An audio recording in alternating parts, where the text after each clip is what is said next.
guys, and welcome back to my channel. In today's video I will be discussing what I think are questions that you should ask yourself when starting a weight loss journey. But before that, I want to tell you guys I am not a nutritionist. I am not a professional, so anything that I am saying are my own opinions, and they are no way professional or me thinking that you should follow my the way that I think, right? Okay, so I think that the first step into starting a weight loss journey is to know why you are doing it. So asking yourself, what is the reason you want to start your weight loss journey?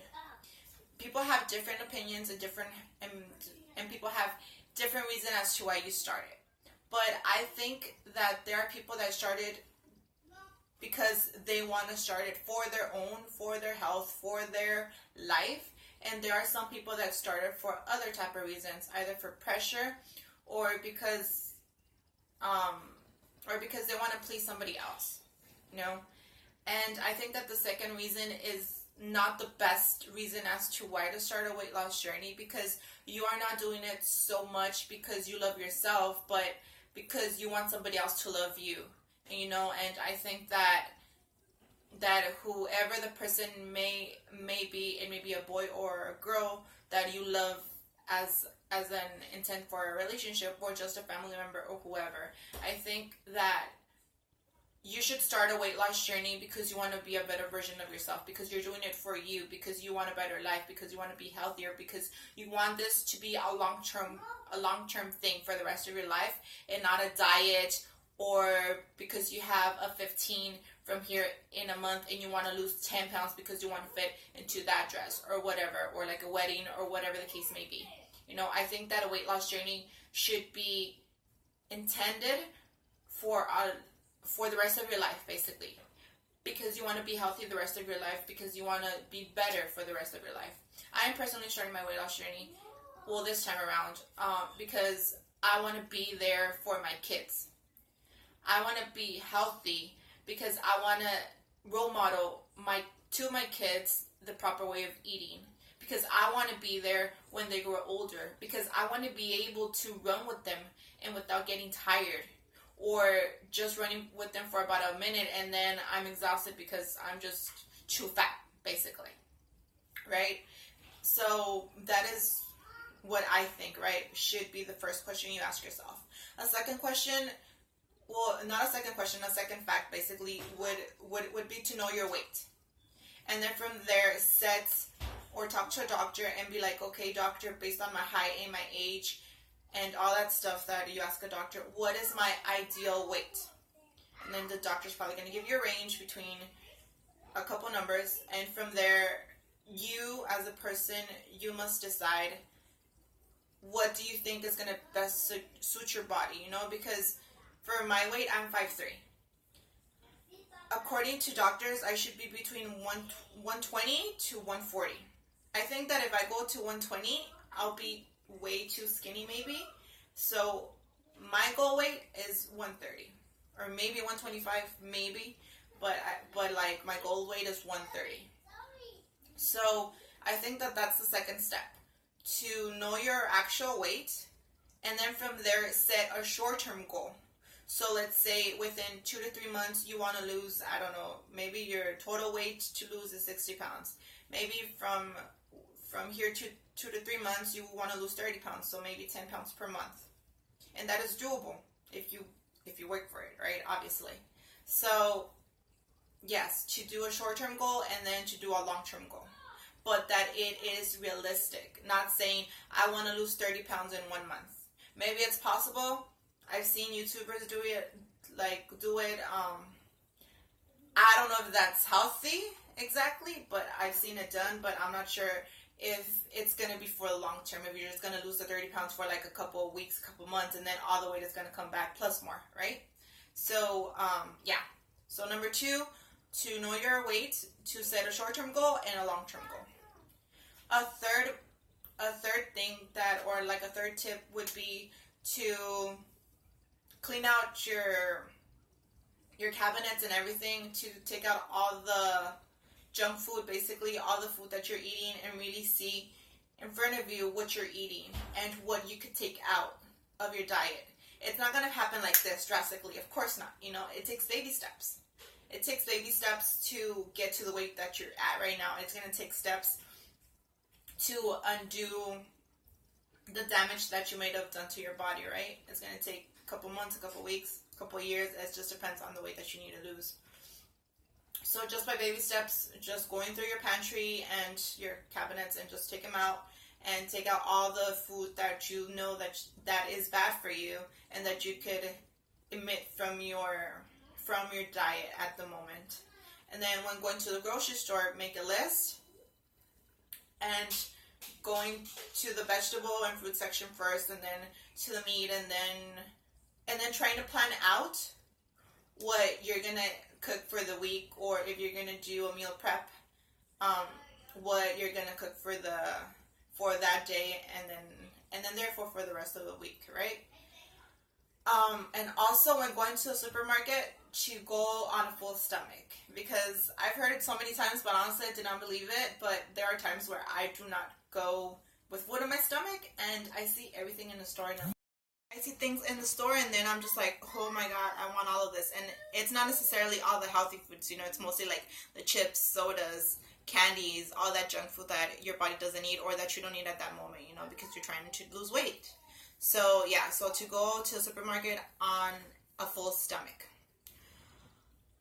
Fourth tip that I would give you is for you to inspire yourself. So if you're going to go to the gym or just work out from home, to buy yourself cute workout clothes, you know, because then you really look forward to working out. It's not like just some raggedy clothes that you have there. That personally, I have some raggedy clothes, but I enjoy going to Ross or to TJ Maxx or Marshalls and buying some cute workout clothes that maybe I may not use at the gym because I do work out from home, but like at least I feel good about the way that I look working out. Does that make sense? And another tip, or is it the fifth tip that I give, is to be kind of organized. So I have here, this is from Michaels. It's a fitness journal. So basically it says that what's your goal, what does it say? Your plan of action and what's your reward. Right? It also tells you like what did you eat on each day, and what was your physical activity, how much water intake, and all that stuff. I think that it is a pretty good book to have so that you could kind of keep track, you know, if you're going to weigh yourself every week or bi-weekly or monthly, it's up to you, you know, but like at least you have a journal as to, okay, so this week I ate this and I gained this much weight, or I ate this and I lost this much weight.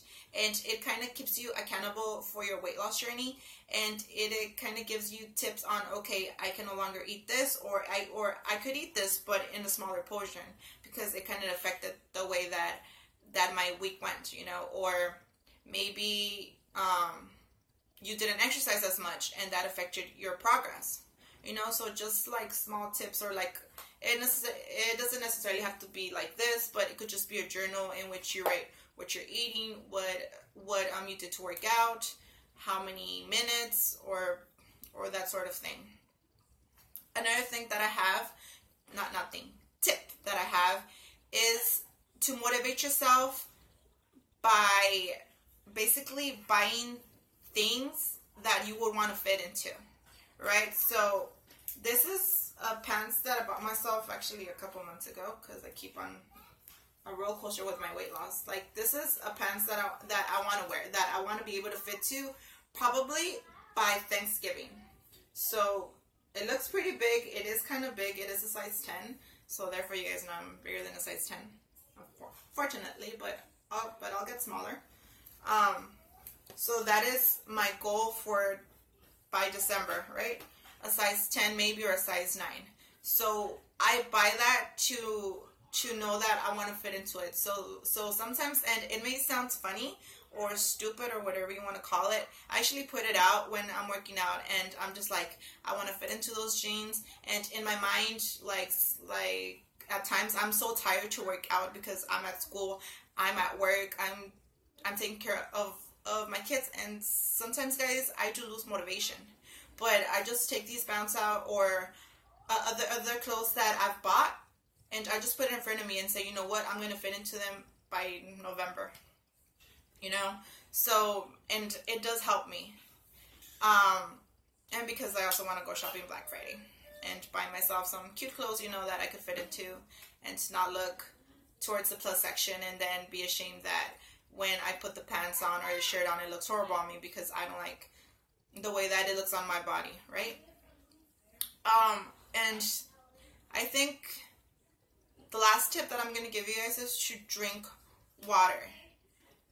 Drink water, water, water. If you can, replace every drink that you have, juice, soda, or whatever drink that you have, replace it for water. In the beginning, it's going to be hard. For me, it was very hard because I was very addicted to sodas and horchata, because those are my two favorite type of drinks, and it was well, not horrible, but it was very difficult in the beginning for me to get used to it. I would eat and then take a sip of just water, and I'm like, ugh, you know, like all my nasty face and everything. I'm just like, no, it doesn't taste right. But after doing it for several days, I was able to get used to it, and now I'm not gonna say I only drink water, but I mostly drink only water. I still have a soda every now and then, and I also have a juice every now and then. But I mostly stick to water. If I go to a restaurant, I drink water. I try not to get the soda or the horchata or whatever the case may be that they serve. Right?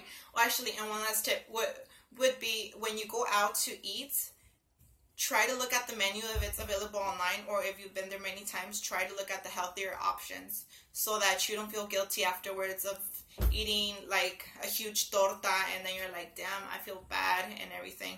But remember that I think, right, I am not a professional, that it is important to have one cheat day in which you could have what you want, you know? If you want to have a bag of chips, go for it. If you want to have a soda, go for it. If you want to have a piece of cake, go for it. There's nothing wrong with that. It's just with moderation, right? So, yeah, basically those are my tips. I hope that you guys enjoyed this video. I hope it wasn't too long and not like a rant type of video. I really would appreciate if you could give this video a thumbs up. So if you were to subscribe, if you have any questions or any comments or any video ideas or any suggestions, please comment down below. And until next time, guys.